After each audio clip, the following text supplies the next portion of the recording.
Call to the booth, week 10. Harrison, what's up, baby? What's up, man? The season flying by, right? Season's flying by. We're getting close to the postseason in fantasy football. We're getting close to the postseason, or some people have been in postseason play. When you talk about high school football or youth football, more importantly, I know there is an event that happened this past weekend as well. Yeah, man. I can feel your energy from the second I see you. I say my energy low, Harrison. I'm still hot, bro. It wasn't right. I'm still hot, bro. I was like, yo, is Aqib all right? Man, they had one of them games where they, meaning North Dallas United, you know what I'm saying, my son's team, big playoff game. It's basically the conference championship. You win this game, you go to the chip. They had the lowest energy game, Harrison, and the thing is, look, I was looking at all of them like, they want to play good, they trying to find this energy, but they just can't.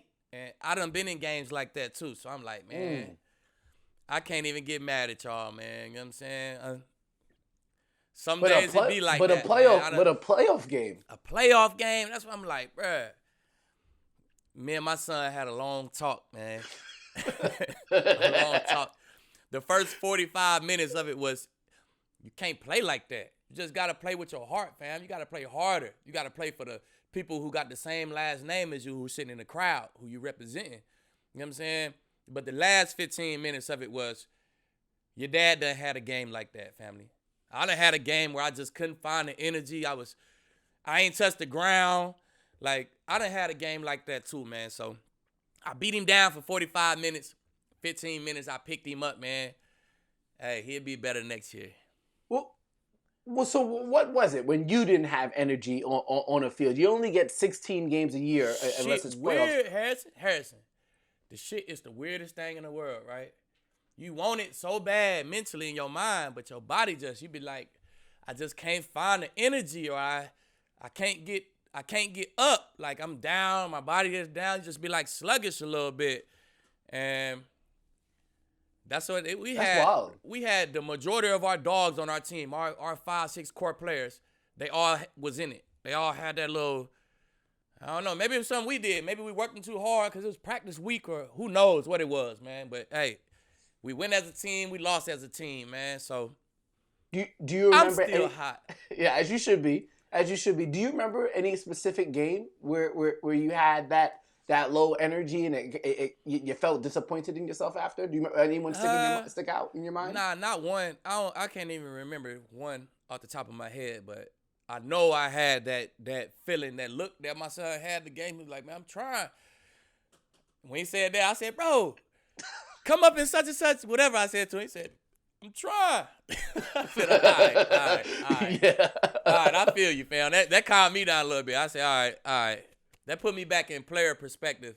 I feel you, Fat. I feel you, man. You trying. As long as you trying, baby. All right. So we're gonna have a nice interview with a current Hall of Famer, first ballot Hall of Famer. Walter Jones will be joining us from the Seattle Seahawks. We're gonna break down that big time matchup between the Seahawks and the Bills that went way out of hand for the Seahawks, and have us questioning, are they really a Super Bowl contender? We'll talk about that in the next segment. But we open the show, what we usually do, with power rankings, Aqib's new top 5 for Week 10, and there's a slight adjustment. And as you could imagine, Tampa Bay and Seattle were punished for their losses. I'll start from the bottom up. Well, actually, start from the top down, actually.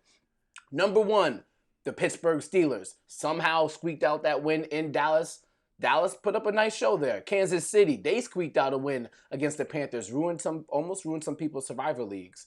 Buffalo Bills, back in the mix at number 3 after their win over the Seahawks. We'll talk about that in the next segment. New Orleans absolutely washed up the Buccaneers, ruined a Sunday night football entertainment night for a lot of people. Yeah. People were watching politics all week long, hoping to get a good Sunday, trying to get a Sunday night football game to take their mind off it, and it was a complete washing. It was over early. And then Tennessee in at number 5, and they'll be taking on the Colts this Thursday. So we will talk about that in our last segment.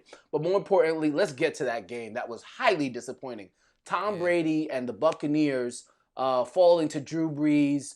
Alvin Kamara, Mike Thomas made his return, Emmanuel Sanders made his return. But we did see AB come back or play his first game for the Tampa Bay Buccaneers, and it just didn't go right. We saw what Marshawn Lattimore did to Mike Evans. All-around embarrassing loss for the Buccaneers. What was your perspective on it, Aqib? Just a bad football game, man. Bucs never got started on offense or defense, honestly. So it was, look, we just talked about it. It was just one of them games where guys just, you at home, you playing against it Sunday night, everything is set up for you to be the most energetic player in the world. But for some reason or another, they just couldn't find that energy, man. They was just down. I'm saying not a lot of enthusiasm, not a lot of celebrating. Well, they ain't had shit to celebrate for. You know what I'm saying? It was getting their ass beat. But still, just no false enthusiasm. It was just a down game from the beginning, man. So, I mean, the Saints, they always come to Tampa. You look, for about at least the last 3 years. Don't quote me on this or nothing, but at least the last 3 years, the Saints been pulling up to Tampa and whooping on them boys. It got to be at least the last 3 years. Saints been coming scoring 30 and whooping on the Bucs. So, man, the Saints just did what they've been doing for the last 3 years. So, from a game plan standpoint, it seemed as if the Bucs have the recipe to potentially beat the Saints. Yeah, you have Marshawn Lattimore shadowing Mike Evans, who's historically been really good against them. But you had Chris Godwin there. You had AB there. And AB played a lot of snaps for his first game in a long time. Yep. You had Gronk there. Even though the Saints are good as a rushing team, you still had Ronald Jones and Leonard Fournette healthy for the game. Mm-hmm. From a defensive standpoint, we've seen the Tampa Bay secondary play well. Michael Thomas didn't go off that much. Alvin Kamara didn't really go off that much. Right. I mean, it was the turnovers, man. The offense turned the ball over. They gave Drew Brees and them super short fields all game. So the defense didn't play super bad, man. They had to overcome 4 turnovers. So they played as good as they could, man. It's probably a couple drives they could have stopped them in there that they didn't stop them. But if a team get 4 turnovers, man, we got to overcome 4 turnovers as a defense. That's just tough. Period, man. That's a tough day's work right there. A lot of people have been saying that might have been Tom Brady's worst game. Coming off of that performance, do you think that the Buccaneers are still Super Bowl contenders?